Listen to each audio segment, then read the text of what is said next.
CPIM രൂപം കൊള്ളുമ്പോൾ സുന്ദരയ്യായിരുന്നു secretary. അന്ന് communist പാർട്ടിയുടെ പോളിറ്റ് ബ്യൂറോ 9 അംഗങ്ങളാണ്. നവരത്നങ്ങൾ എന്ന ചരിത്രത്തിൽ അറിയപ്പെടുന്നു. ഇന്ത്യ ചരിത്രത്തിലെ എക്കാലവും രാഷ്ട്രീയ ഭേദമന്യേ ആദരവോടെ ഇന്ത്യ കണക്കാക്കുന്ന മഹാന്മാരായ നേതാക്കളായിരുന്നു ആ 9 പേർ.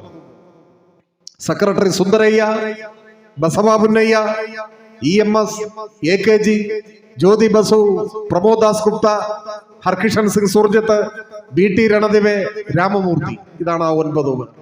ഈ 9 പേരും ബ്രിട്ടനെതിരായി പോരാട്ടത്തിന് നേതൃത്വം കൊടുത്ത് ജയിലിലടയ്ക്കപ്പെട്ട സ്വാതന്ത്ര്യ സമര സേനാനികളായിരുന്നു. അതാണ് പ്രത്യേകത. ഇന്ത്യയുടെ സ്വാതന്ത്ര്യ സമരത്തിൽ കമ്മ്യൂണിസ്റ്റുകാർക്ക് എന്ത് പങ്ക് എന്ന് ചോദിക്കുന്നവരുണ്ട്. അവർ ചരിത്രം അറിയാത്തവരാണ്. ഇന്ത്യൻ സ്വാതന്ത്ര്യ സമരത്തിൽ പങ്കെടുത്ത് ബ്രിട്ടനോട് ഏറ്റുമുട്ടി കാരാഗ്രഹവാസം അനുഷ്ഠിച്ച ധീരദേശാഭിമാനികളായ സ്വാതന്ത്ര്യ സമര സേനാനികളായിരുന്നു CPIM-ന്റെ ആദ്യ പോളിറ്റ് ബ്യൂറോയിലെ 9 പേരും.